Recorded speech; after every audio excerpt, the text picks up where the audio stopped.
Thank you for tuning in to the GSMC Basketball Podcast, brought to you by the GSMC Sports Network. I'm your host, Nelson, and today we are going to be once again doing 3 segments. And the first segment is going to talk about the NBA Allstar reserves, which were just announced last night. Give a quick update on Joel Embiid's injury and what that could potentially mean for the Sixers going on into the season. And as always, give a quick recap of the games that went on last night, because there was a lot of them. If you were here for the last segment and the last show that I did, you could remember that I picked a couple of teams that I thought was going to win. So I'll go ahead and talk about that and the unexpected results of some of these games. And as we also have a 4th segment, as always, but as always, you need to stick around in order to figure out exactly what that is. I ask that you guys remember to please, if you like the episode, please remember to follow and subscribe to the show. If you want to become a member or part of the show, there is a link in the description. And as always, I'd like to remind everyone to please remember to tip and donate to get your comments recognized. The link is streamelements.com/gsmcsportsnetwork./tip. Really makes the show much more interactive between myself, the host, and you guys, the viewers. Once again, the link is streamelements.com/gsmcsportsnetwork./tip. The link is on display below the ticker, and as well as in the link in the description. And without further ado, let's go right ahead and break into our first segment, where we talk about the NBA All-Star Reserve team that was just announced yesterday. And on the East, we have Jalen Brunson, Tyrese Maxey, Donovan Mitchell, Bam Adebayo, Jaylen Brown, and Julius Randle as your All-Star reserves. And now on the West, we have Stephen Curry, Anthony Edwards, Kawhi Leonard, Karl Anthony Towns, Anthony Davis, Devin Booker, and Paul George. I'm not entirely sure if they're going to get another player on the East, like on the reserves team, simply because Joel Embiid is injured and he's most likely going to miss the All-Star game. So I'm not sure if they're going to get another player in for the reserves to fill in while Bam essentially takes the starting spot as the center of the East. But we'll see how that goes, and we'll see who they pick. Obviously, all these players have had great seasons. Congratulations on all of them for making it into the All-Star game.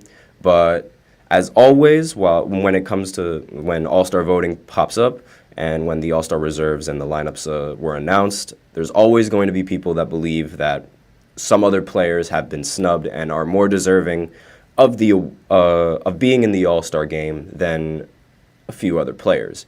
One of the biggest stories circulating social media and one of the biggest stars that has been snubbed for several years is Trae Young on the Atlanta Hawks.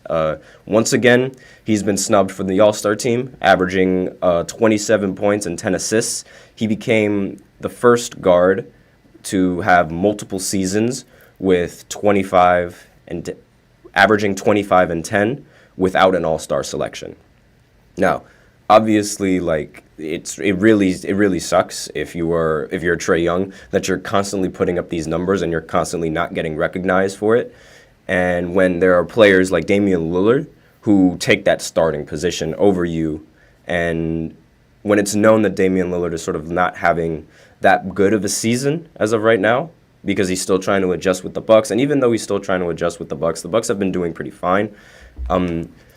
But when compared to Trae Young's season, when you compare Dame and Trae Young's season, the basic stats, like when you look at them face value, points, rebounds, assists, they definitely look worse than Dame's stats definitely look worse than Trae Young's stats. However, when you really look deep into it, like you really look at those numbers, apart from like the points and the assists, like I said before, they're really close. They're really close in terms of like efficiency and like really close in terms of like defense, because they both play terrible defense.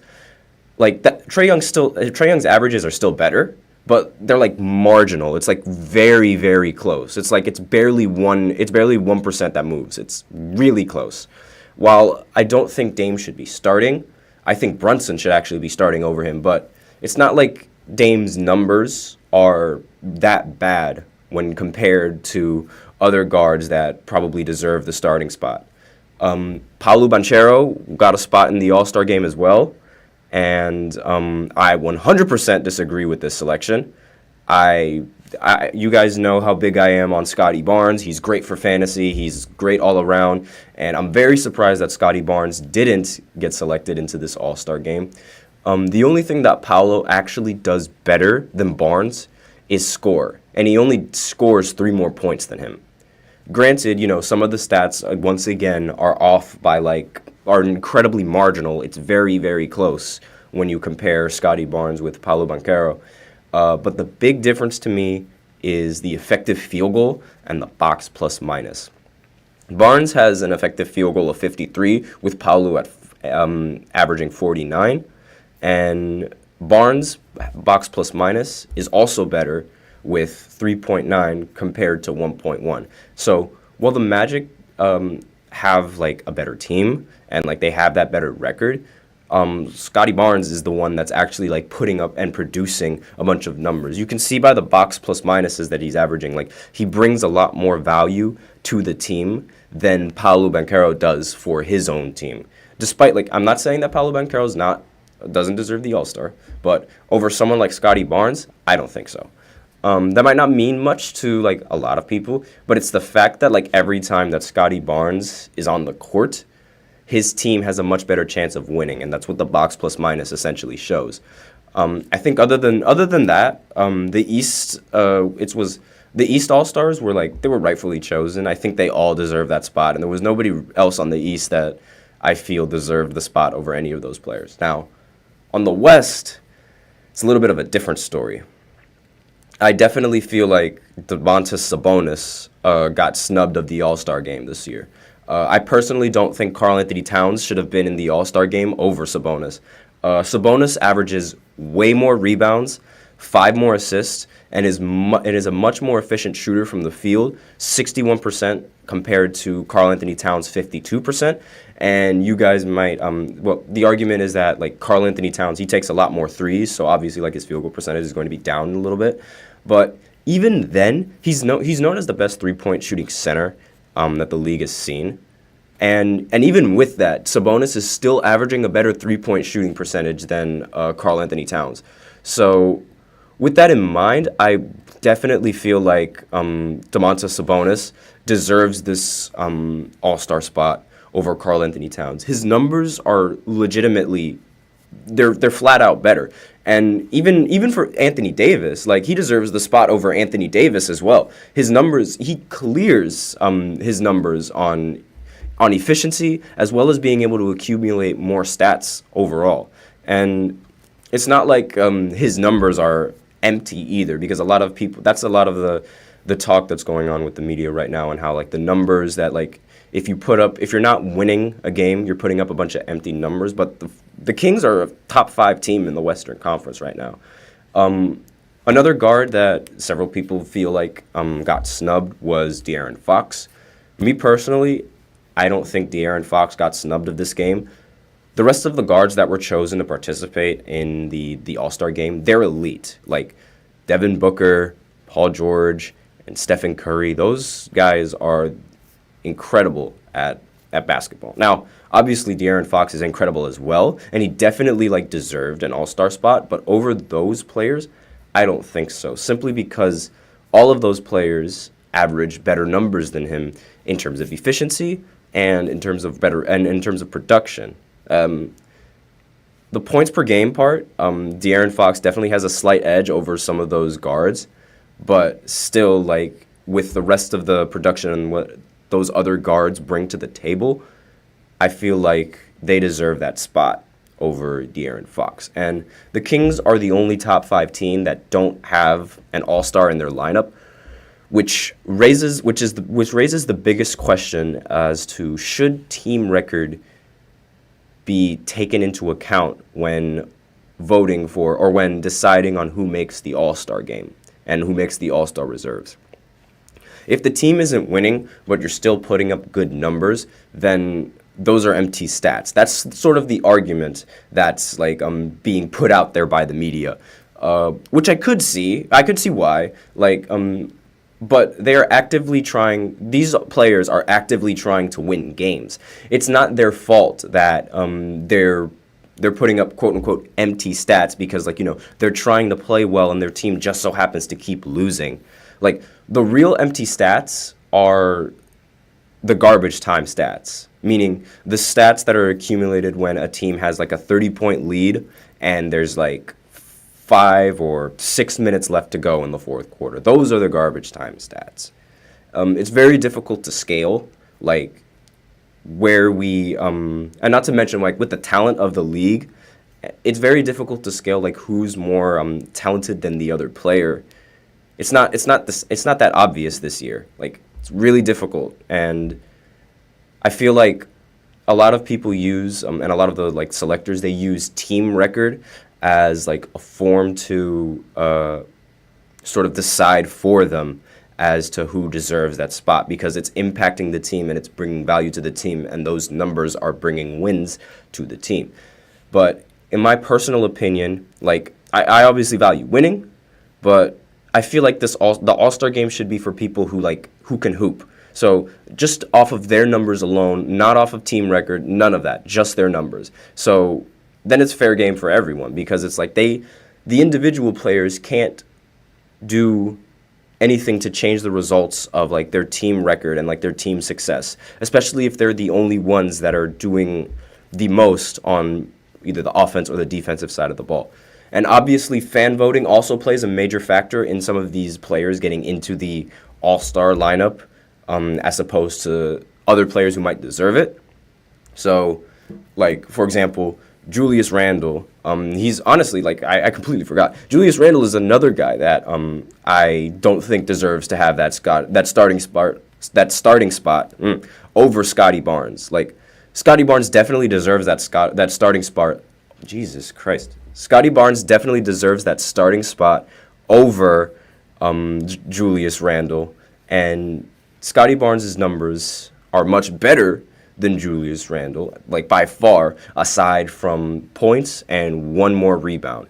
But since Julius Randle plays for the Knicks, and there are a lot of Knicks fans and a lot of loyal Knicks fans, and they're popular now, and the team is relevant, like, they showed up in the voting for him, and the fans were like, we want him in the All-Star game. So the people who decide towards the end, eventually, like, who gets into the lineup, decided, like, oh, these guys, they, like, in their thought process, it's like, oh, the fans want Julius Randle in the All-Star lineup, but Scotty Barnes, like, definitely deserves to be in this All-Star lineup. But I guess we have to go with Julius Randle because that's what the fans want. That's what a majority of the fans want. Like, the voting is a bit inconsistent when it comes to those kind of things. So, like, Tyrese Maxey's averages aren't better than Trey's, but they aren't really that close to like, when Tyrese Maxey gets the spot.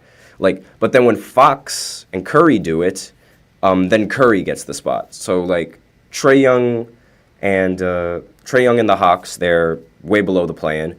Tyrese Maxey is the 5th seed with the Philadelphia 76ers, and he gets the spot due to, like, team record, despite Trae Young averaging better numbers than him, even though those numbers are really close. But then De'Aaron Fox, he averages better numbers than him, again, really close to Stephen Curry, and he has a better record than Stephen Curry's Golden State Warriors team, but Stephen Curry's in the All-Star reserves lineup as opposed to De'Aaron Fox.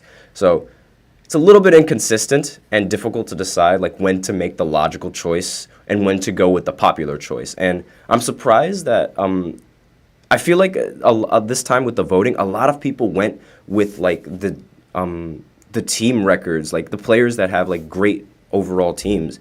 Like, there were a lot of teammates chosen in this All-Star reserves team. Like, the only players who didn't have teammates on the All-Star game were Tyrese Halliburton, Bam, Paolo, Mitchell, Shai, Luka, Curry, and Jokic. So 8 of the 24 players don't have a teammate for the All-Star break.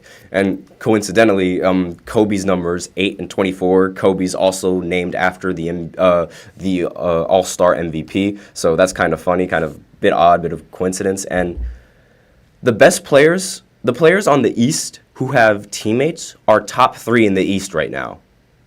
And the only set of teammates who aren't in the playoffs are LeBron and Anthony Davis. Not because obviously, LeBron is obviously going to win the popularity contest and being in the All-Star game.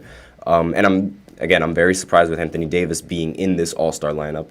But again, still very surprised with that. Everyone besides Devin Booker and Kevin Durant on the Western Conference, and LeBron and Anthony Davis, as I mentioned, they all also have a top 3 spot respectively.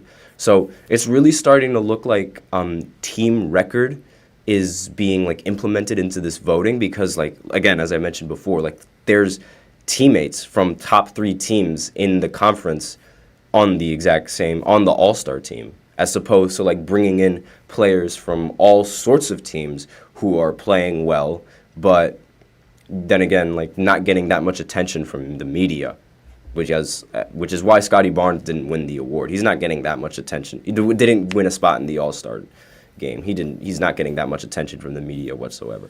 But with that, we are out of time for this first segment, and I'm going to be back after a short break where I give you an update on Joel Embiid and his injury and what that could potentially mean for the Sixers going into the future. So I will be right back.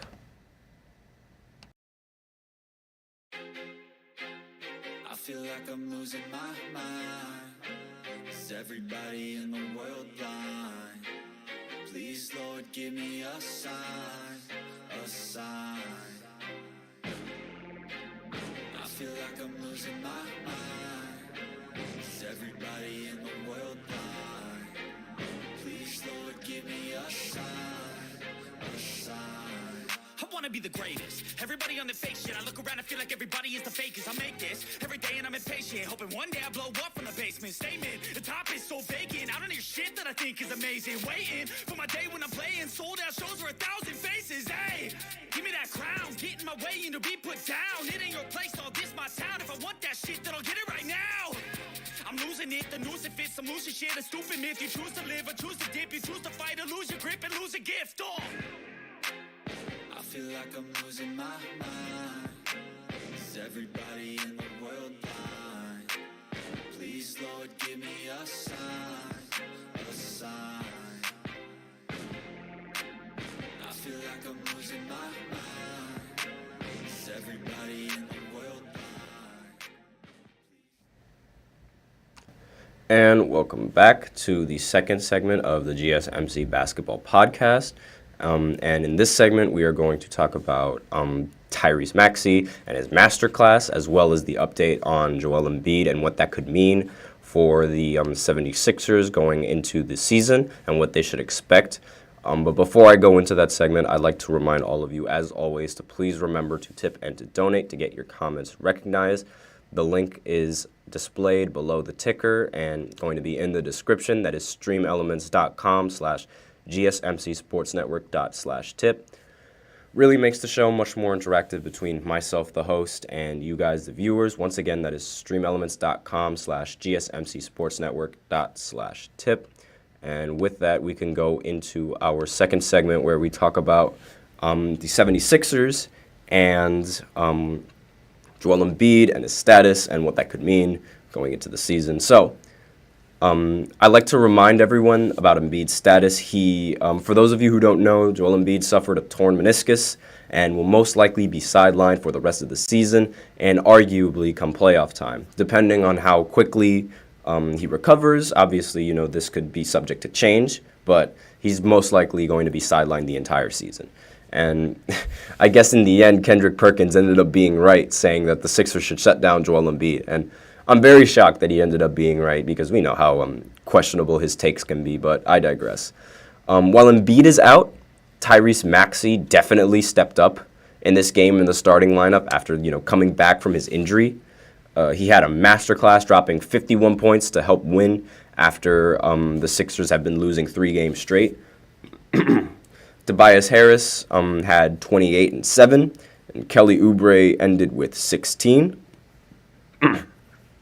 The team did okay, but they didn't do as well as they did against Denver when Embiid sat out.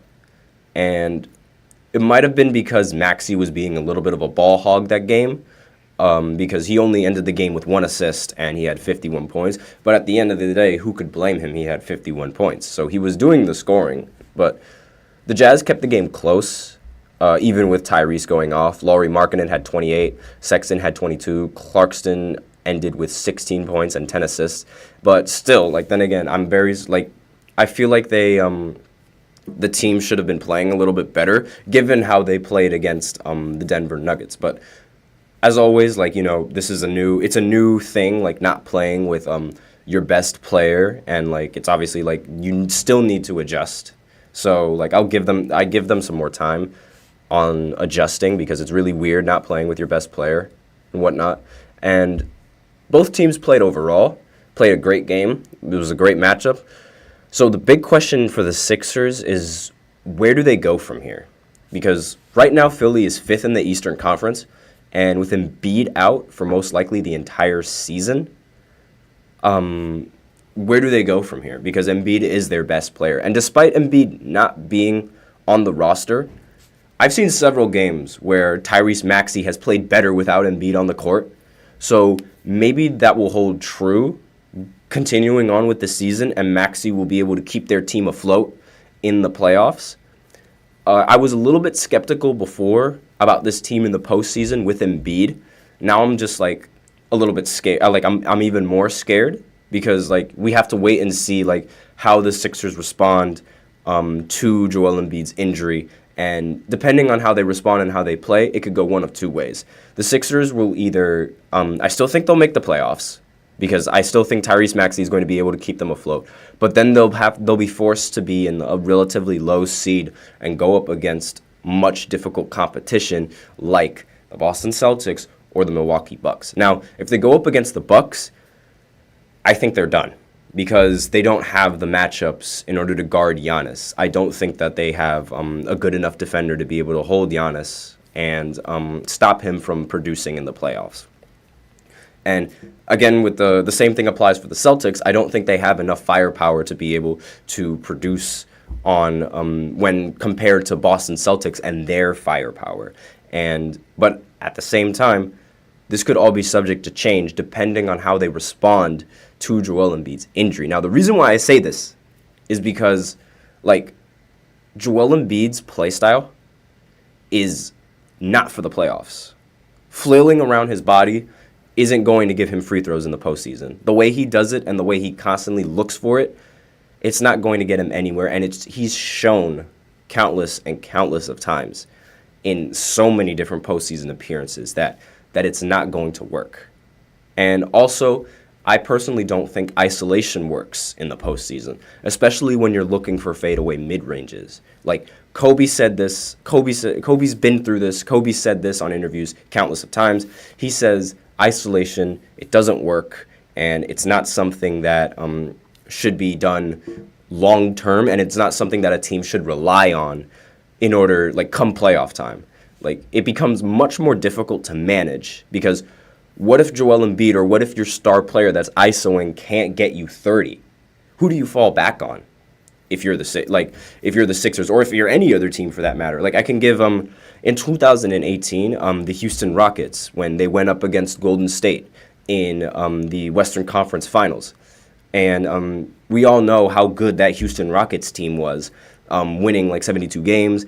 And pardon me, they did not win that many games. Excuse me, they won 67 games, and they played. They were the first seed, and obviously, like, they were a very, very ISO-heavy lineup, and with James Harden and Chris Paul running the isolations and the pick and rolls. Towards the end of that series, when they ended up into a Game 7 with Golden State, they ended up missing 27, 28 straight three-pointers. Pardon me. They missed 27, 28 straight three-pointers. And obviously, that hurts the team, because, like, the style that they were playing with, the isolation style, while it was getting them their looks, they still lost the game because they were missing the shots that they would normally hit. And, like, it might have been more of a choke job, because, like, they were missing easy shots and open shots, and the game was still and the game was still like they didn't lose by double digits in that game. So if they would have just hit a few more, they would have won that series. But like relying on the ISO and relying on taking those types of shots that Joel Embiid takes, especially, is not something that's reliable to really fall back on. I feel this separation from Embiid in the starting lineup, and with that style of play, I feel like without him in the starting lineup, it will be more open to ball movement from the team and thus much more options on the offensive end. But then again, given how Tyrese Maxey played this game, it could also do the direct opposite, where Tyrese becomes the ball hog and Tyrese becomes the one that starts doing all the isolation. But we'll see how the team responds. And the team, the way I watched this team, they played with a lot more heart in this game than they would normally with Joel Embiid on the floor. When I watch Embiid play, he seems relatively sluggish, like on the defensive end, compared to what he was in his first 3 years on the defensive side of the ball. Like he moves a little bit sluggish. He doesn't like put much. It doesn't look like he puts much effort into his movement at all. And as the best player on the team, if your role players see you giving no effort, then what makes you think that they're going to give any more effort than you? And I know it sounds like I'm ripping on Embiid, but he has had no major success in the playoffs. And what he does in the playoffs clearly doesn't work. So I'm not trying to rip on him or his play style, but it's clearly proven that it doesn't work and something needs to change.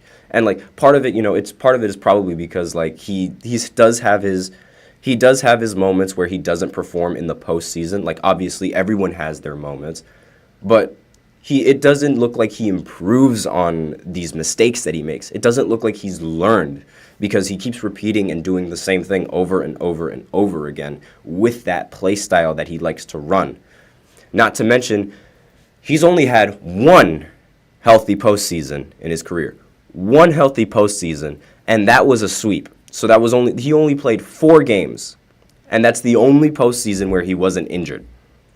Some people might say, it's unfair to judge because of like his injuries, but your best ability is your availability. Like I've been saying this like for the last episodes like all the time, but it holds true. If you're going to get hurt every postseason, then what's the point in doing all of this? Like what's the point in being able to produce all of these numbers in the regular season and being able to do all of this by yourself if you're just going to completely injure yourself every single time? And the reason why I say injure yourself is because his play style contributes to his injuries, constantly falling on the ground. He can't afford to do that all the time.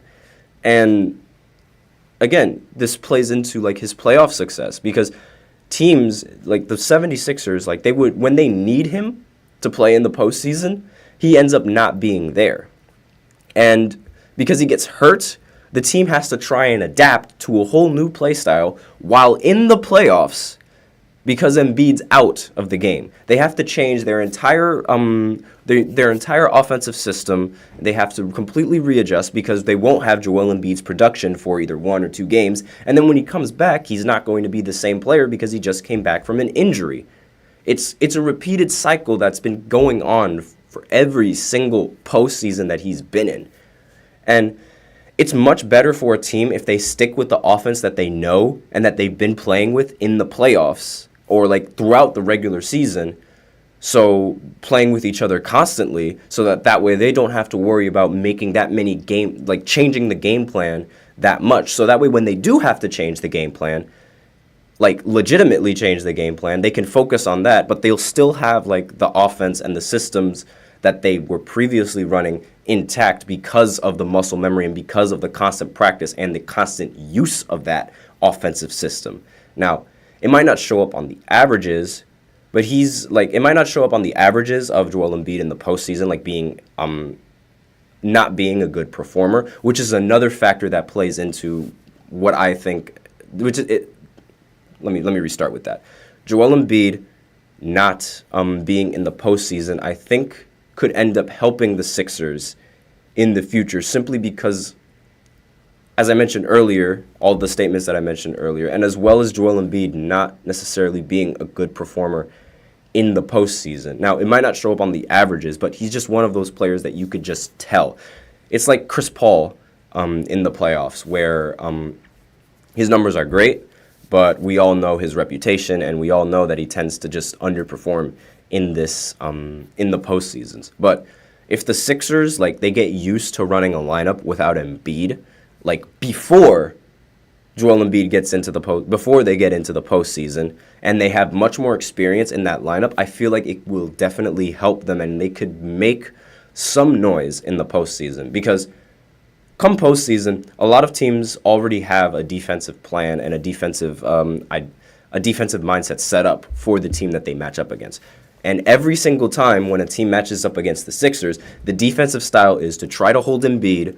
And if you hold Embiid, you essentially hold the rest of the Sixers, because Joel Embiid is the main piece of that offense. And when Joel Embiid doesn't perform, which he usually does, then the offense struggles. And he usually underperforms after coming off of injuries and after the team is so used to playing with that play style and that isolation play style that it's really difficult for them to adapt mid-series to not having Embiid's production, while at the same time still focusing on the series itself. So doing that all during the playoffs, it's a major toll mentally, and it could cause the team to just, like, flat out completely mess up, because they're doing things like outside of the norm and outside of their muscle memory. So not having Embiid in the lineup now and practicing without Embiid in this lineup, with the lineup that they're running, will definitely prepare them for the postseason, in my opinion. Because now the Sixers are a much more unpredictable team now. Because now that they don't have Joel Embiid, you don't know exactly what they're going to do on offense. I mean, obviously, they're going to give the ball to Tyrese Maxey and run a couple of isolations here or there, but I don't think that they're going to run isolations with Maxey all the time like they do with Joel Embiid, and completely replace Joel Embiid with Maxey in that sense.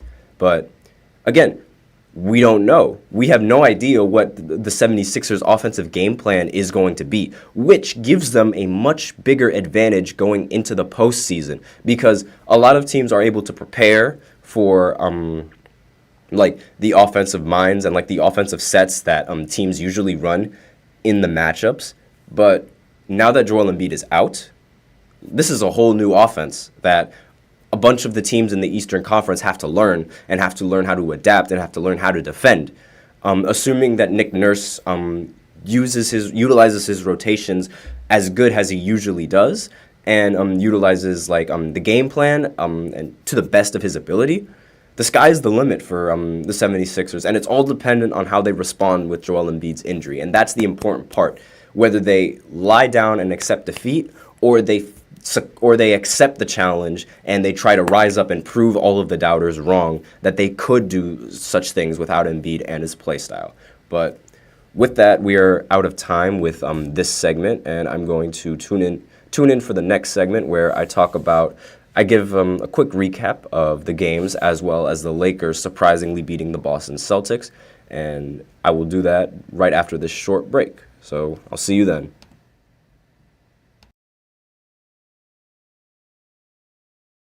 For the best and latest podcasts available anywhere, go to the podcast app on your cell phone and type in GSMC to access free content-rich podcasts on health and wellness, book reviews, sports, entertainment, relationships, social media, movies, technology, finance, and even weird news. Subscribe and download the GSMC Podcast Network's family of shows, available everywhere podcasts are found.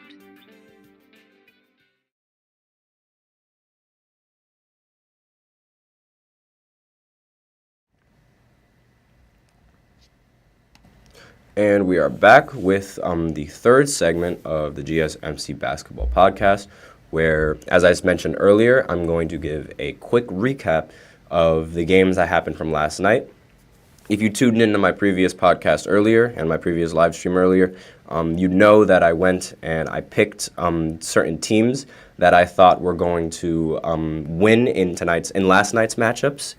And if you remember correctly, I thought that the Boston Celtics were going to absolutely destroy the Lakers in this game since they were playing at home, since Anthony Davis and LeBron James were out. I thought there was absolutely no way that the Lakers would beat the Celtics.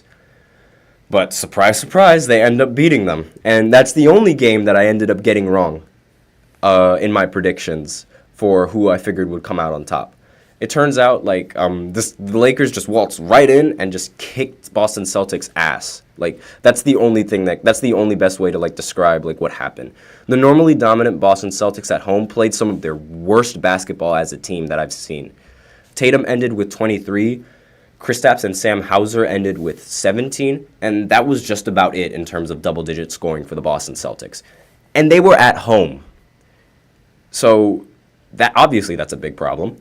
Austin Reeves finally went off for like the first game in a while. He had 32 points. He ended up ending the game with more points than Jason Tatum and Jaylen Brown combined.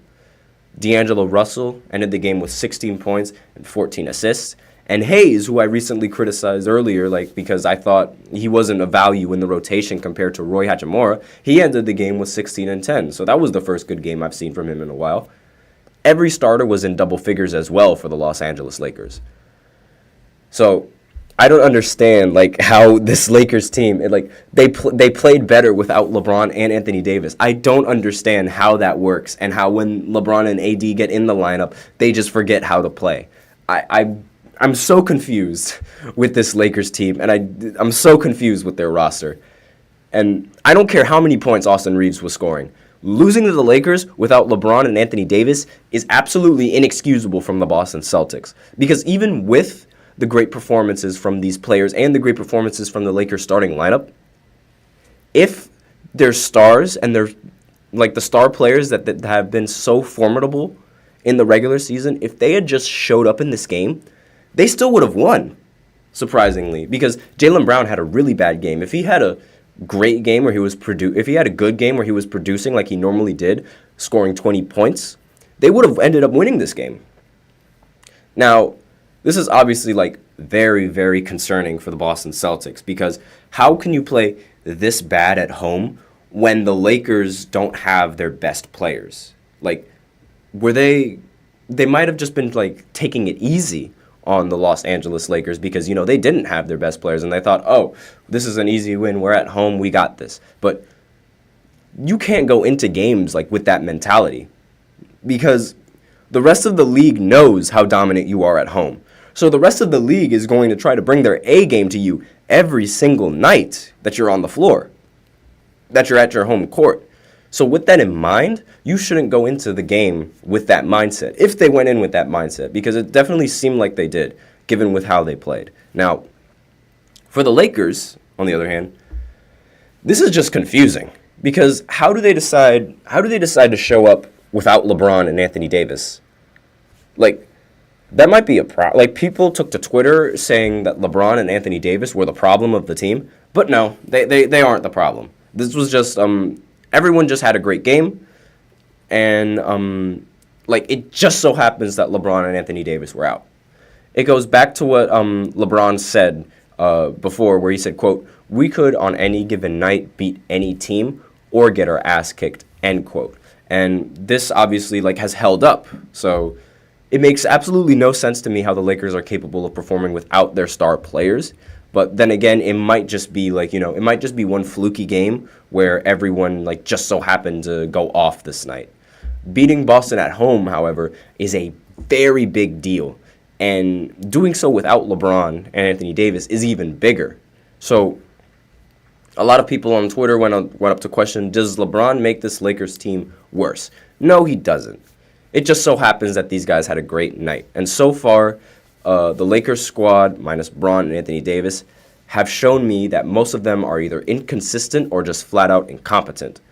I don't think this win will change the trajectory of this team whatsoever and where this team is going, assuming that no trades and no coaching decisions or no coaching changes have been made.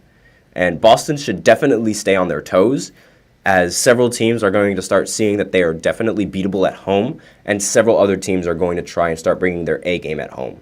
Boston Celtics needs to this is a very bad loss for Boston, and this is something that they should be concerned about because now it's up for grabs on who could win in the Boston Celtics home court. As for the rest of my picks, they ended up being right. I already talked about the results of the Sixers game and the Utah Jazz game. I didn't really talk much about that game, so I will because I did talk about the more on the Sixers and their trajectory and where they go. But I did mention how the Sixers ended up playing with more heart in this game than the Utah Jazz, and then they would normally do with Joel Embiid, and that definitely played a major factor into why they were able to win the game in the end, playing with much more heart, playing with much more hustle, all that kind of stuff. So with that in mind, let's go on to a different game that happened this night, which is the Knicks beating the Pacers and winning their 9th straight game. I'm very impressed with what the Knicks have been able to do so far. They didn't start out that way for the rest of this game. Tyrese was on minutes restriction and didn't play the fourth quarter, which might have hurt the team in the end. Maybe if he played the entire game, the game would have gone differently. But I told you, the Knicks don't necessarily need Julius Randle in order to be a successful team. And apparently they didn't need OG Anunoby either. I said in the previous podcast that I expected OG to guard Tyrese, but I didn't expect OG to not play and Tyrese to still be on minutes restrictions. So those essentially canceled out, and we ended up having a really great matchup in Madison Square Garden. Honestly, makes me respect the Knicks and their team and what they've been able to do a lot more and how they've been able to win these games a lot more. As I mentioned before, however, the game didn't start out as the Knicks were going to end up winning. Like I said in the previous podcast, the Pacers' offense moves really fast and loves its scoring, and their defense is arguably their weakest part. And I predicted that the Knicks would end up have a solid defense and the good defense needed to hold the Pacers off, while at the same time having the offense needed to answer back whenever the Pacers do go on their runs. And I couldn't have been more right about that based on the results of this game. Jalen Brunson and how the game went going on. Jalen Brunson ended the game with 40 points, and DiVincenzo ended the game with 20. So the Villanova Legends this game accounted for 65 of the Knicks' 109 points. Josh Hart had 5 of those points. And here was the biggest difference makers in this game, and that was hustle and rebounding. And as well, and obviously defense, because rebounding is part of defense. The Knicks had 3 people in this game that had 12 plus rebounds, and their starting lineup outboarded the entire Pacers team. Precious ended with 12 and 16 rebounds. Josh Hart had 12 rebounds, and Isaiah Hartenstein had 12 points and 19 rebounds. And a lot of these rebounds were offensive rebounds as well, giving the Knicks a second chance points. The effort on the defense from the Pacers was unbelievably terrible. They refused to box out, so these players, as I mentioned earlier, were taking advantage of their lack of heart. See what I did there? And they kept hustling for every rebound and every loose ball, which helped give the team much more possessions on the offense, which eventually led to them winning the game in the end. The Knicks didn't have a good night shooting the ball either. The defense allowed so many shots that they were all good looks. They just weren't going in at first, while they were going on runs early in the game. The Knicks shot the ball 103 times, and they only made 41 of them. And they went 8 for 38 from 3, and they still won. Now, it might have been mixed a little bit with luck because Tyrese didn't play in the fourth. However, the end of the game, the Pacers got locked up, even missing layups towards late game. So Tyrese Halliburton not being in that lineup definitely affected them. Not being in that lineup in the fourth quarter definitely affected them late in the game. And it might have been a mix of both the Knicks defense and Tyrese not playing, which led to that fourth quarter. Siakam didn't have a good night this time either. He's been having a good stretch of games for the Pacers, but in this night he went 8 of 19 for 18 points. It's clear that Tyrese is the team's closer and needs to be in the game for the fourth. If you're going to restrict his minutes, at least give him the most important minutes of the game, similar to how they did it with Michael Jordan. in his second year.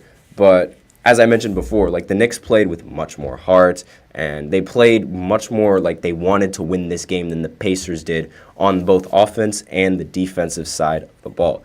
And when you're allowing a team to take 103 shots, that is absolutely unacceptable with the amount of second chance points that they had. So if they didn't, like if they would have just tried to get some rebounds, they would have ended up on top with this game. But the Knicks ended up pulling away with their defense and with their offense showing up in the fourth when the Pacers' offense wasn't doing the same thing. This was a really good game, and it was a game of runs early on in the first and the second quarter.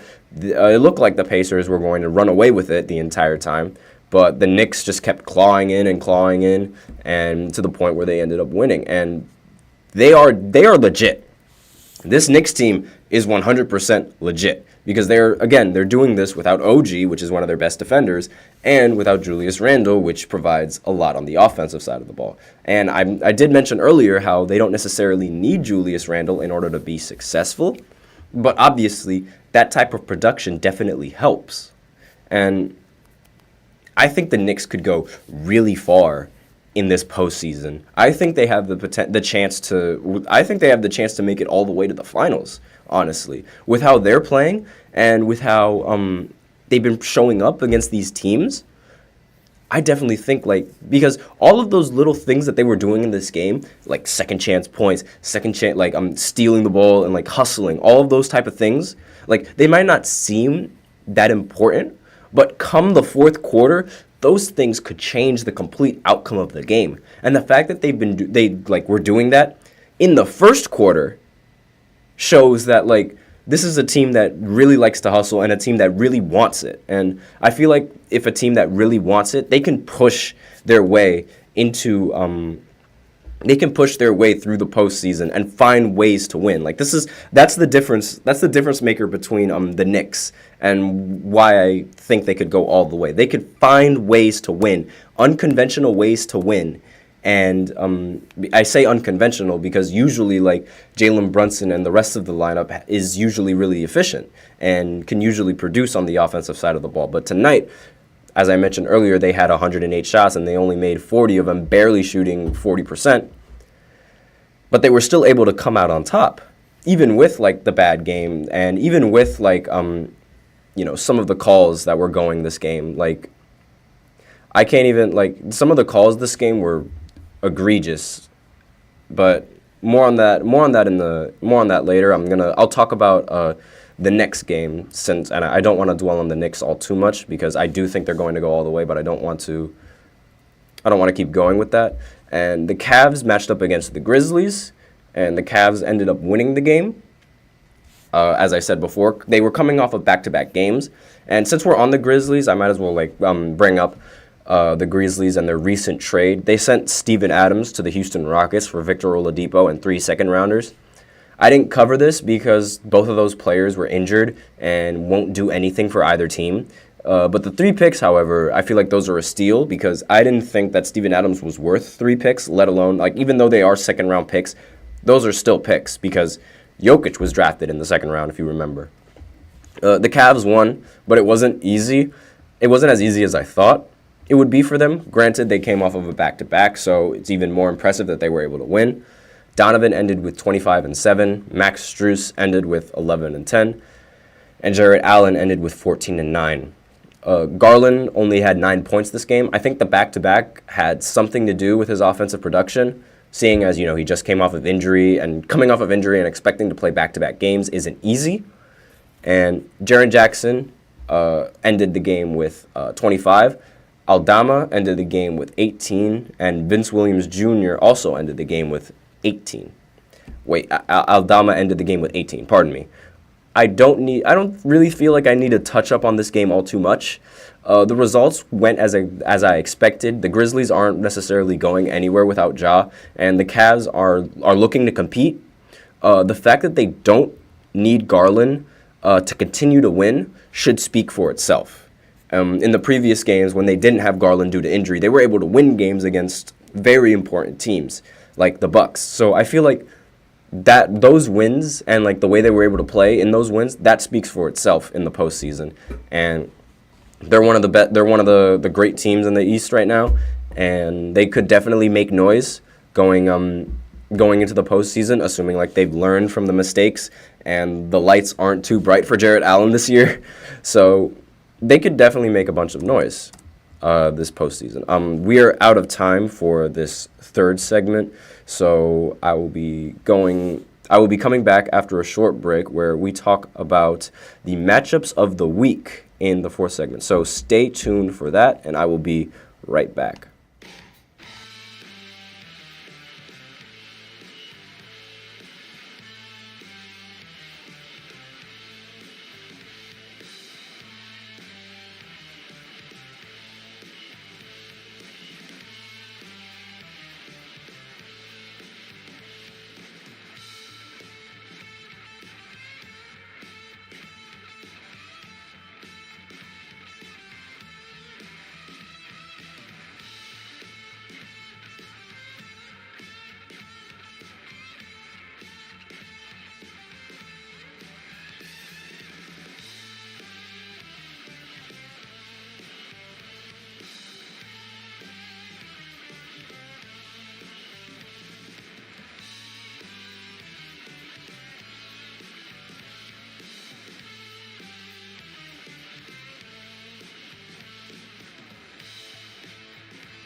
And we are back to the fourth segment of the GSMC Basketball Podcast.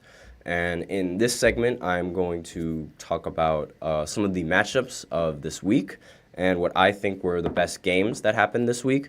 And just talk about some of the games and some of the games that I thought were good to watch and some of the games that I thought weren't relatively important to watch and some of the games that, matchups.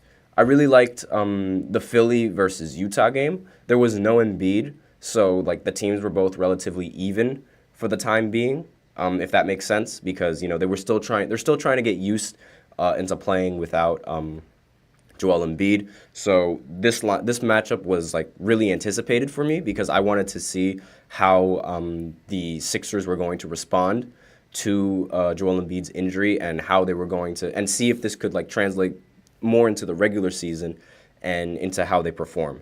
And I'm just on my phone right now. I'm going to pull up some of the games that have just happened from last week to see which were some of the best games of the weekend. The Knicks and the Pacers game that I just mentioned earlier, that was a really great game to watch. I really liked watching that matchup. And I'm not entirely sure if I would like put both of those games like for matchup of the week, simply because most of their players, like most of the teams, both of the teams actually, they've had players that were injured, and that definitely like could have affected like the results of this game because Julius Randle being hurt and Tyrese Halliburton getting hurt. That might, if they would have played, maybe the trajectory of the game would have been different, and the play style and all those types of things would have been different. The score would have been different. All those aspects would have been different. So, not entirely sure if putting that as a matchup of the week is fair, simply because of that. And that's why I didn't necessarily include this Lakers game as being matchup of the week. While it was a ridiculous matchup and it had the results that like nobody expected, the Lakers ended up coming out on top, being those results.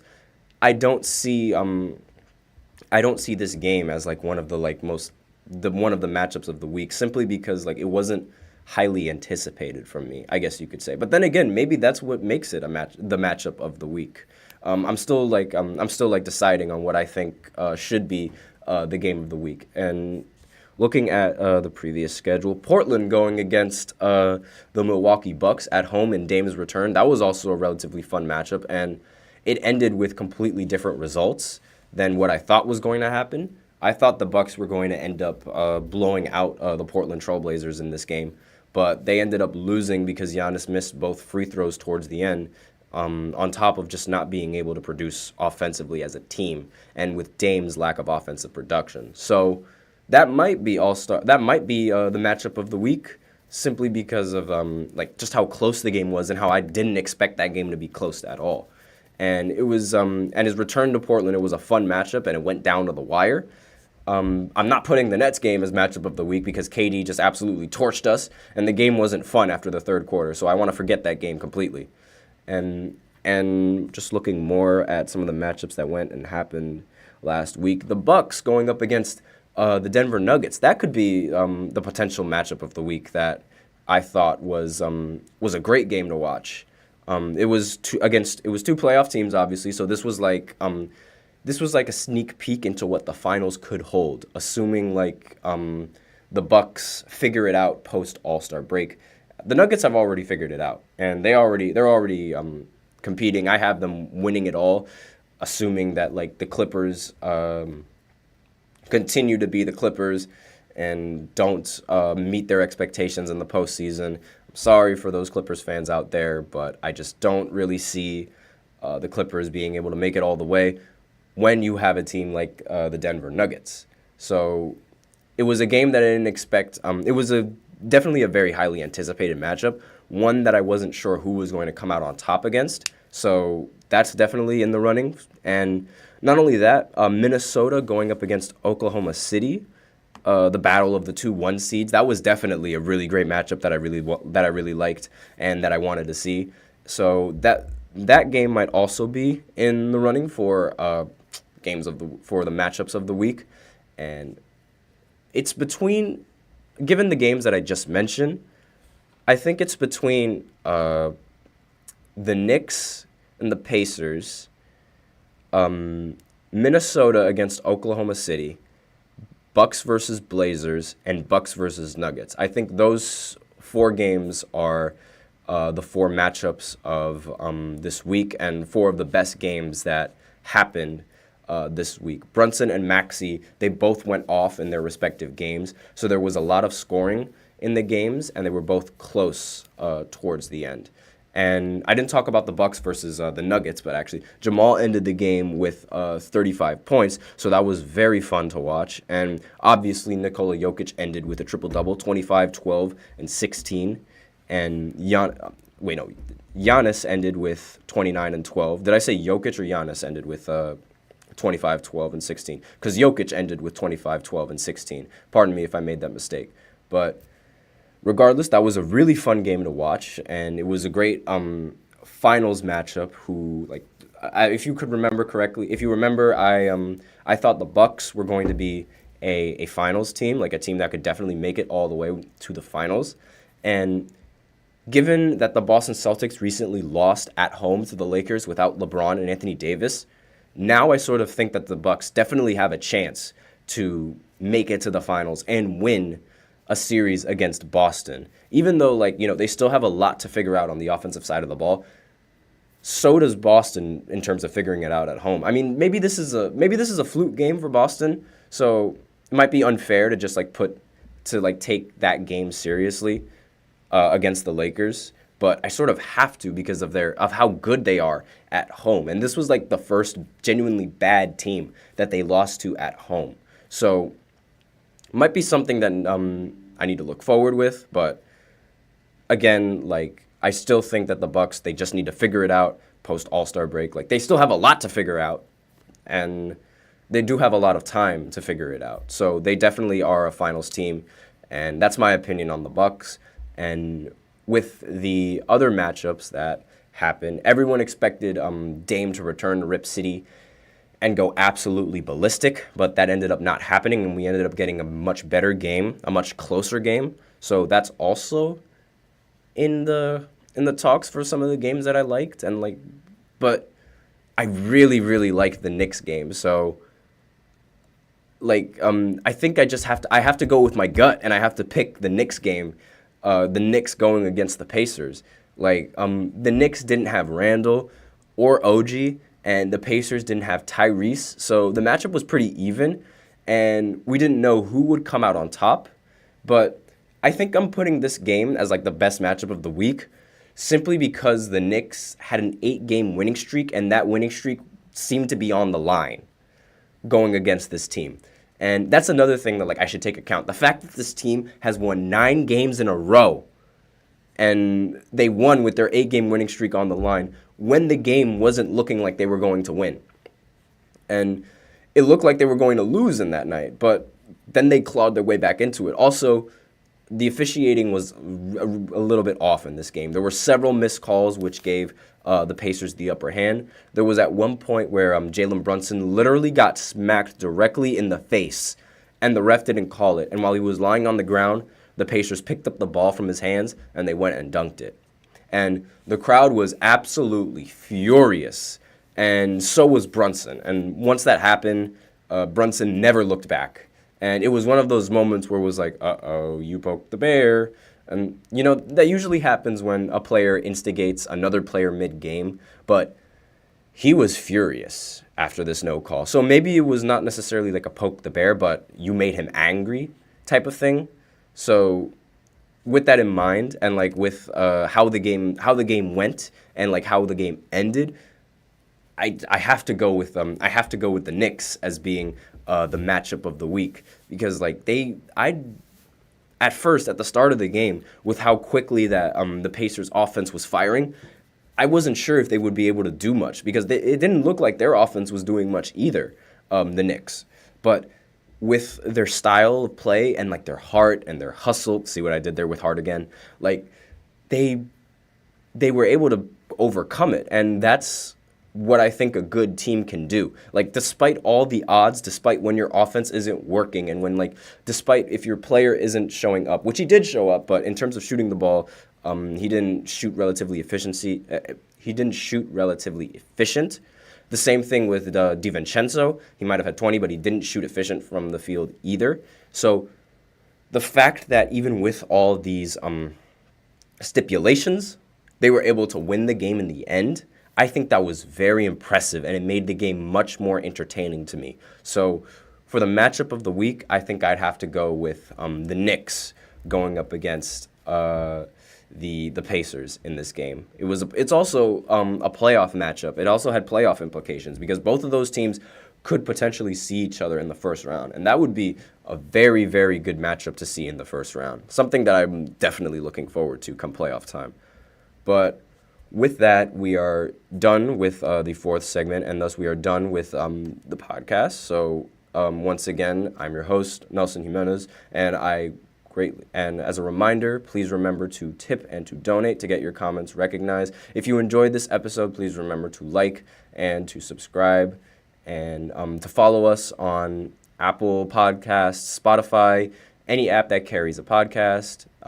Again, as I said before, please remember to subscribe, and please remember to donate in the link that is displaying below in the ticker. As you can see, the link is streamelements.com/gsmcsportsnetwork./tip. That's the end of the podcast. I'm your host, Nelson, and once again, take care.